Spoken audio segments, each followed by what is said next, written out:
yeah, if you think you're going to do it in your own strength, then you know what? Yeah, you can do it. COVID, it's been helping people move their businesses from offline or brick and mortar to online. Systems are more important than skills as an entrepreneur today. It's totally okay to reinvent yourself multiple times, especially when you're an entrepreneur. Welcome to Profitable Coaching Conversations with Wendy Y. Bailey. If you're a coach, speaker, or industry expert, you're in the right place for sales and marketing wisdom and insight to grow your coaching business. Now, here's your host, Income Acceleration Mentor, Wendy Y. Bailey. Hi, everyone, and welcome again to the Profitable Coaching Conversation Show. Every week, I'm always delighted to bring amazing guests to you, and today's guest is no different. Lee Chambers is an environmental psychologist. We're going to find out what that means. I love the sound of it, so I'm sure it's very interesting. He's also the founder of Essentialise Workplace Wellbeing. He spent more than 10 years working in a variety of fields, and I'm sure he believes, like I do, that every job, every conversation, every relationship has prepared him to do what he does today. He's focused on impacting the well-being of thousands of individuals and businesses through organizational well-being advancement. I want to hear more about that while looking to promote conscious and purpose-led leadership internally. Welcome, Lee. A pleasure to be with you today, Wendy Y. Thank you. So what exactly is an environmental psychologist? Oh, so many people ask me this question. Yeah. Most people have got an idea about what it is, but I think the best way to describe it to people is it's got three significant pillars. The first pillar is looking at how human-made environments impact our thoughts, feelings, emotions, and behaviors. So that's everything from our homes, our workplaces, the way that cities are planned, the way that transport networks are made, and really looking at how the things that we create impact how we feel and how we can change those to feel healthier, to feel happier.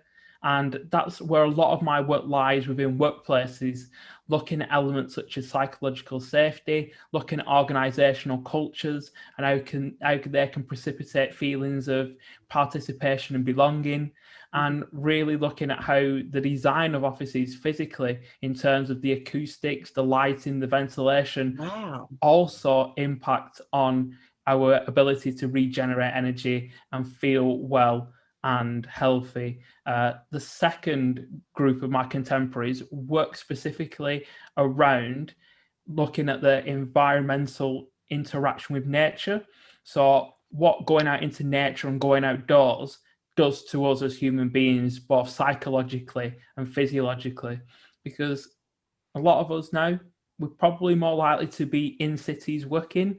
And from an evolutionary perspective, we spent an awful lot of time in natural environments. In fact, we didn't start creating and cultivating, little towns until, only 10,000 years ago or so. Actually looking at that evolutionary perspective and realizing just how important nature is for our health, how it impacts our retention, our creativity, our productivity, and ultimately how we feel in terms of how we interact with the world. And they also look at how spending time in nature changes how we then interact with both looking after nature and how we interact with other people. And the third group looks specifically at environmental behaviors. And the best way to describe that is to say, okay, you've got two neighbors. One is absolutely terrified about climate change. The other one doesn't believe it exists. And you've got a wide spectrum of beliefs in play. Mm-hmm. And they look at ultimately how can we shape environmental behaviors and get people to a place of agreement? How can we start to help people to understand the damage that littering causes, for example? And how can we look at that for some people, if you fine them, charge them for littering, they'll probably stop. But for others, that won't have any impact at all. Maybe if you make the trash receptacles fancy, make them a different colour, make them interesting, you might incentivize people to ensure that they recycle correctly in that way. And they look specifically around how can people have such wide beliefs? How can we make people behave in a certain way? And how can we change the way that we present data? Because some people will read a scientific study, most people won't. Some people would like to see pictures of how the glaciers are changing. Then it'll start to hit them. Maybe for some people, they need some nice infographics to explain how things work. And maybe some people need a podcast where they talk about these things. And ultimately, because we all learn differently, because we all interpret things differently, it's looking at that aspect. But I have a massive respect for those people because it's challenging work, but it's also very exciting in the future. Yeah, the thing that I love about what you described in terms of the work that you do, it sounds like is part mindset work, it's part emotional intelligence. There's some neuroassociative conditioning or NLP that's part of it. And it's all about sort of understanding the lay of the land, internal and external environments, and how people show up in those environments. I love it. I love it. I totally do. Yeah, and I kind of also ultimately do that work within the workplace, but also thread some of that into my coaching practice as well, which creates an interesting interaction. But it also kind of helps with the looking and understanding people's emotions and trying to help people start to see how they can navigate their own, because we all have that different authentic expression. We're all bio-individual, so none of us are the same. And the same methodology doesn't work for one person to the next. But obviously coaching is great because it helps people to craft an experiment with their own methodology to create something that works for them, their own questioning styles, their own communication, and starts to build their own self-awareness. That's incredibly powerful when they're able to then self-regulate their emotions, they're able to interpret and able to actually do that for themselves. That's the real power of coaching, because you're empowering other individuals to do things and experiment in their own way, which, because it has an attachment to them, they become the authors of their own story. And the beauty is that if we look at... It's empowering to them. It's totally empowering. Yeah, and it creates authentic individuals, because the actual root of the word authentic is author, the ability to write your own story. And a lot of us in this world will let other people hold that pen and write our stories for us, let all sorts of things onto our pages of life.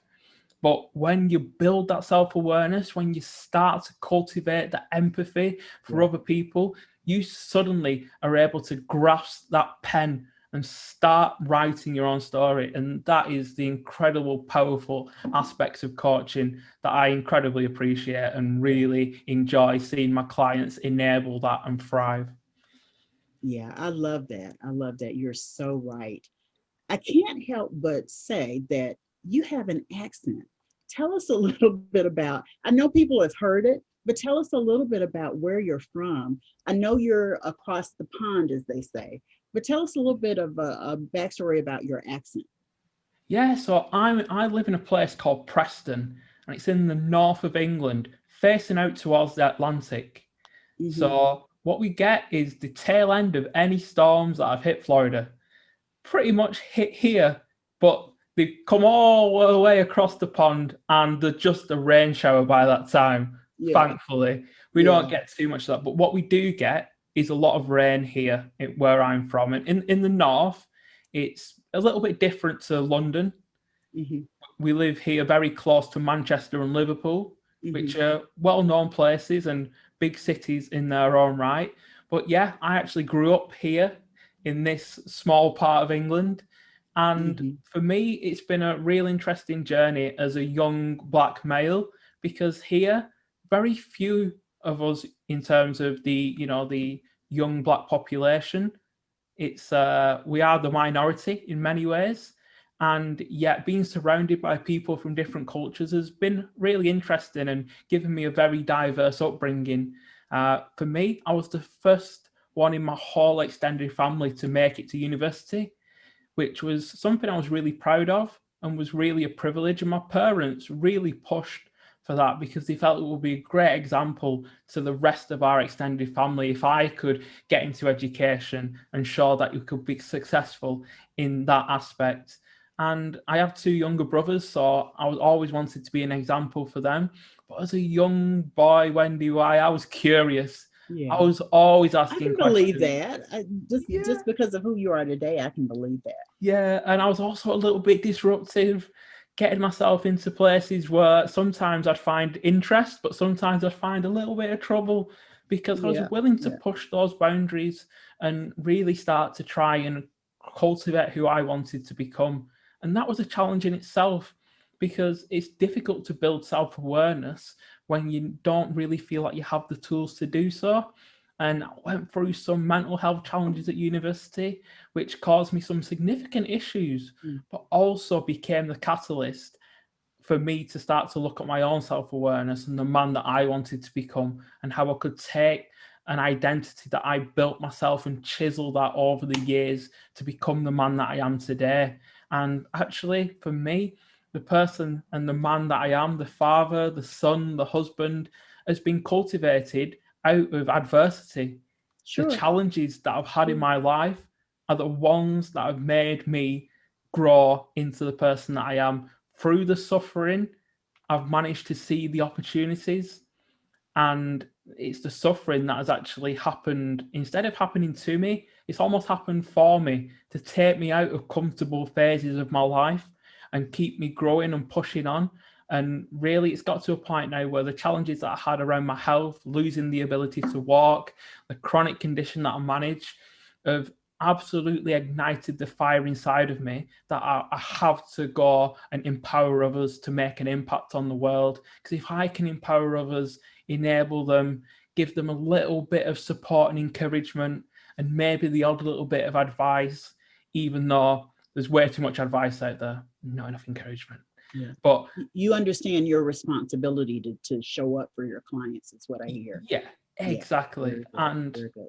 And then you see them go out into the world and they do the same for the people around them. And that gives you the feeling that you're making an impact that is lasting. And you can work with a few clients who will then spread their awareness to other people and start to ask and utilize their questioning ability and their emotional intelligence in their workplace scenarios, in their domestic scenarios, with their children, with their families. And that's really a way for me to have a little bit of work that changes the world. Nice, very, very nice. So we're going to take a break, and when we come back, we're going to walk through our profitable wisdom segment with Lee. We'll be right back. Hi everyone, Wendy Y here, and I want to extend a personal invitation to you to join the Profitable Coaching Society. It's a growing community of more than 300 coaches, speakers, industry leaders, marketplace influencers, and emerging thought leaders who look, sound, and have businesses just like you. Over in the society, we are talking all things sales and marketing. We're talking personal development. We're talking professional development. And my goal in creating this community is to make sure you have a place where you can come and get sales and marketing support, coaching, tips, strategies, and you also have an opportunity to network with others in the community. So be sure to join me at profitablecoachingsociety.com. That's profitablecoachingsociety.com, and I'll see you over there. Take care, everyone. Bye. Hey, everybody, this is Steve Fredland, and you are tuned in to the Profitable Coaching Conversation Show with the great Wendy Y. Bailey. Like, comment, review, and subscribe now so that you are notified when the next episode goes live. Hello, I'm Rhonda Height, and you are tuned in to the Profitable Coaching Conversation Show with Wendy Y. Bailey.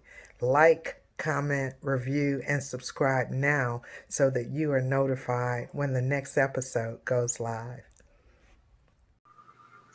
Hi, I'm Millette Jones, and you're tuned in to the Profitable Coaching Conversation Show with Wendy Y. Bailey. Like, comment, review, and subscribe now so you're notified when the next episode goes live. Okay, so welcome back. We're talking to environmental psychologist Lee Chambers, and now it's time for our Profitable Wisdom segment. This is the segment, our signature segment, where I ask 5 questions, the same 5 questions of almost every guest. And my hope and my prayer is that in their responses, you will find encouragement, empowerment, inspiration, and it's never failed with any episode. And I know it's going to be the same with Lee. So let's jump in, shall we, Lee? Let's do it. Awesome. Okay, so who has had the greatest influence on you in your life? So Wendy White, I would say that's my grandfather on my father's side. So he was called George, and he came over to Britain from Jamaica in the Windrush and came over and set up and created a life here in England. And the thing is, my grandfather was heavily involved in my childhood. He just retired from work as I was born. So he was always there with me as a young man when my grandma was looking after me. And what he did is he really instilled a sense of, a sense of male kind of empathy and understanding. He was a very strong man, worked in industry, but what he did have is a lot of wisdom, and he shared that wisdom with me as a young boy. And he used to tell me and give me things such as you can be a strong man, but you can also be a compassionate man.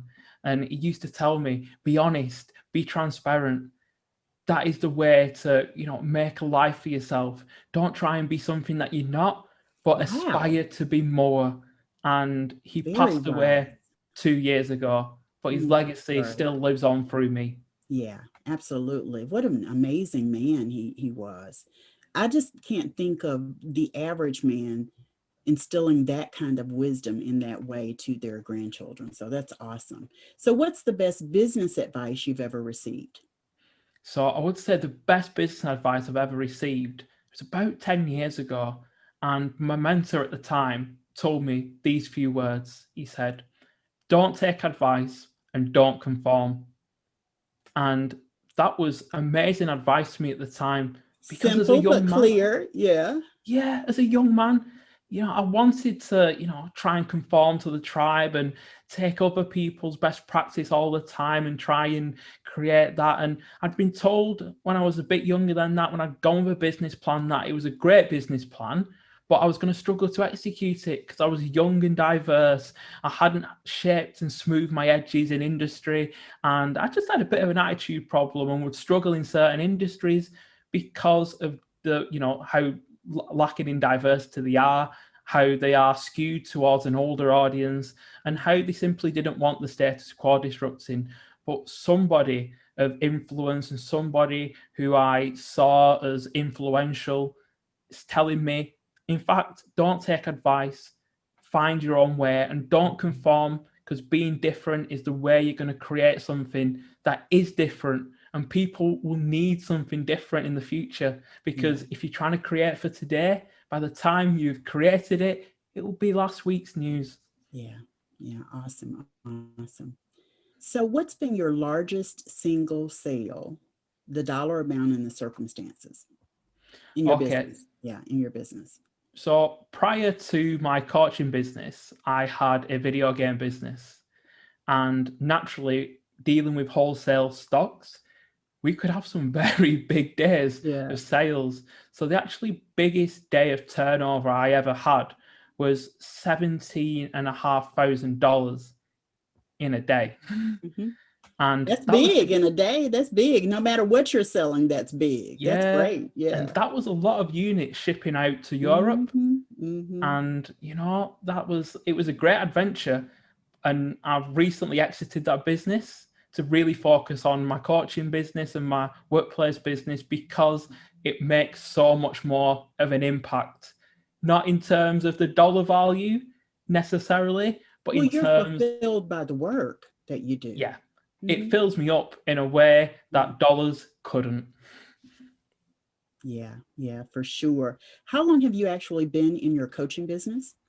So it's just over a year. Okay. So you're kind of a newbie, but you're not new to entrepreneurship. I think that's awesome. When people start to make that kind of shift, I think it's awesome. That's great. Yeah. Okay. So we all have times when we felt like giving up. What has helped you to move through those times to stay the course in your business? So if anything, it's one of those things where if you're not wanting to jump off the roof of your house Yeah. at least once a week, you're probably not aiming high enough. Not dreaming big enough. Yeah. Yeah. So if anything for me, it's been my family and my children. So they've been incredibly supportive of those times when I've had to put more time in and resources in to create that momentum. They are my little cheerleaders for everything that I do. And they actually talk about it. It's like Daddy goes out and, helps people to make makes them happier, makes them healthier. He does all these things. And it's kind of understanding that actually I'm now doing it for them because I want to leave a legacy as their father who made a difference, both through parenting, but both through being an example of the work that I do. And there are days when it's difficult. It's been a very challenging year in a lot of industries, and my clients' needs are constantly changing. So I'm having to constantly change. Yeah. And there's a lot of reading and a lot of work behind, being an accredited coach and a psychologist. There's a lot of continuing development that you have to do. Always. Yeah. But ultimately, that's worth it to see the smiles on my clients' faces and to see my family being proud of what I do. Yeah. Awesome. Awesome. And what is the greatest personal accomplishment outside of your business? What is it for you? It's definitely regaining and learning the ability to walk, Wendy. Why? So 6 years ago, I became seriously unwell and lost the ability to walk. And it was a really difficult time because my wife was 6 months pregnant with my daughter. My son was only 18 months old. And I was in a hospital bed and I simply couldn't move. So I couldn't wash myself. I couldn't go to the toilet. I couldn't feed myself properly. And I really struggled, but ultimately it took me a year to get back on my feet. And that was a journey. It was a real adventure in a lot of ways. And I had difficult times, very difficult times in that period. But if there's one thing, Wendy, that I really anchored into, I went into intensive physio and came out of hospital and my daughter was born. And I was determined I was taking my first steps when she was taking her first steps. And I was going to walk those first steps with her. And that was incredibly powerful. And for me, that moment that I started walking again, knowing that I was going to be able to take those first steps with my daughter is the biggest personal accomplishment of anything. Forget business. I don't think I'll beat that moment in my lifetime. Yeah. Most people who have children say they're children, but I totally understand why you say that is a big personal accomplishment. Because to have to relearn walking years after you first started, I'm talking like decades after you first started, it's amazing. That's amazing, Lee. It really, really is. And how are you doing today?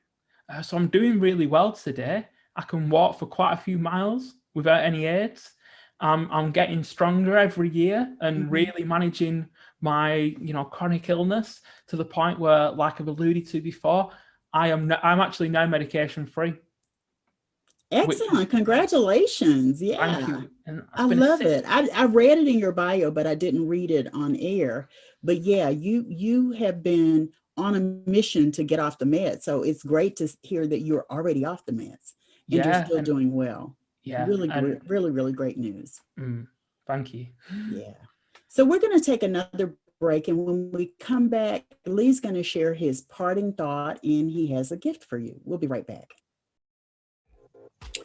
Hi everyone, Wendy Y here, and I want to extend a personal invitation to you to join the Profitable Coaching Society. It's a growing community of more than 300 coaches, speakers, industry leaders, marketplace influencers, and emerging thought leaders who look, sound, and have businesses just like you. Over in the society, we are talking all things sales and marketing, we're talking personal development, we're talking professional development.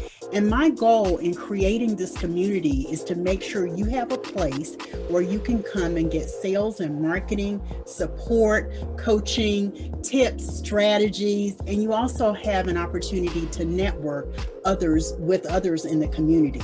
So be sure to join me at profitablecoachingsociety.com. That's profitablecoachingsociety.com, and I'll see you over there. Take care, everyone. Bye.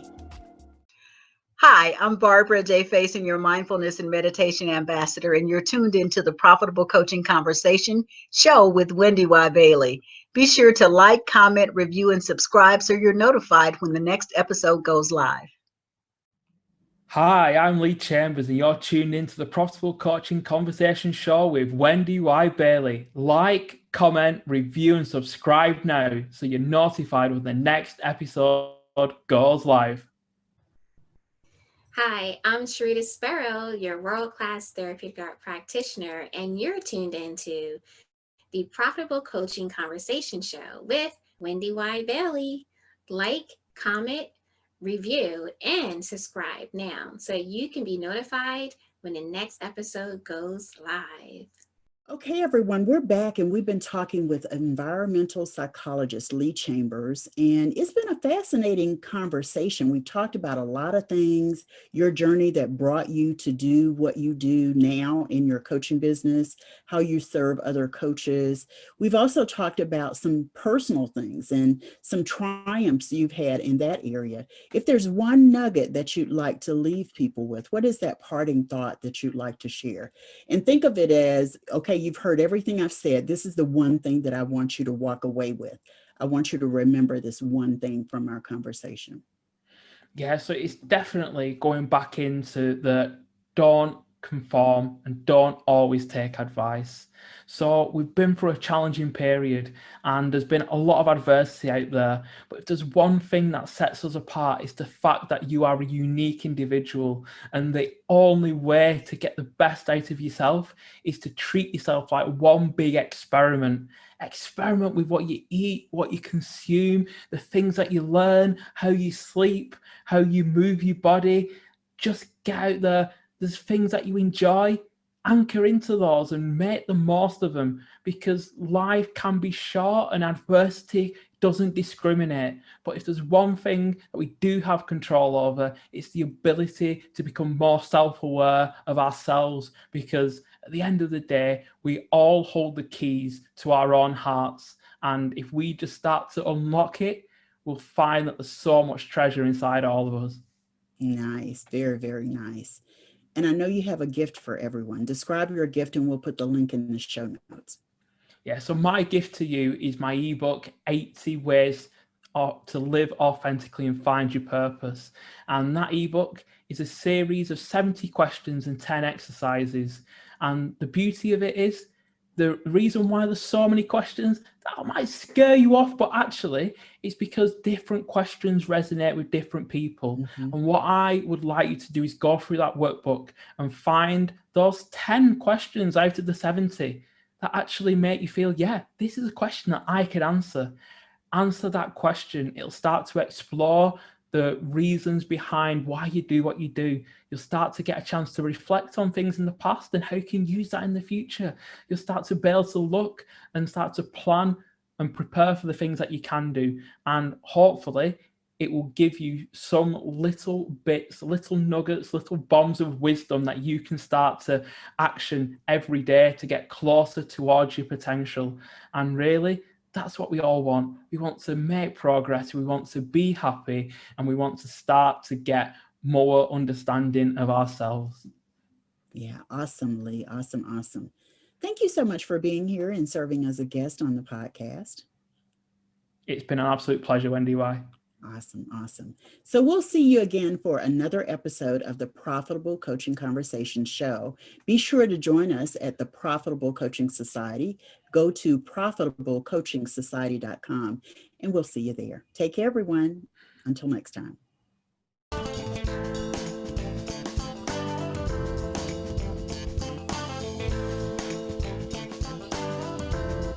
Thanks so much for tuning into Profitable Coaching Conversations with Wendy Y. Bailey. Be sure to join us at the after party at www.profitablecoachingsociety.com.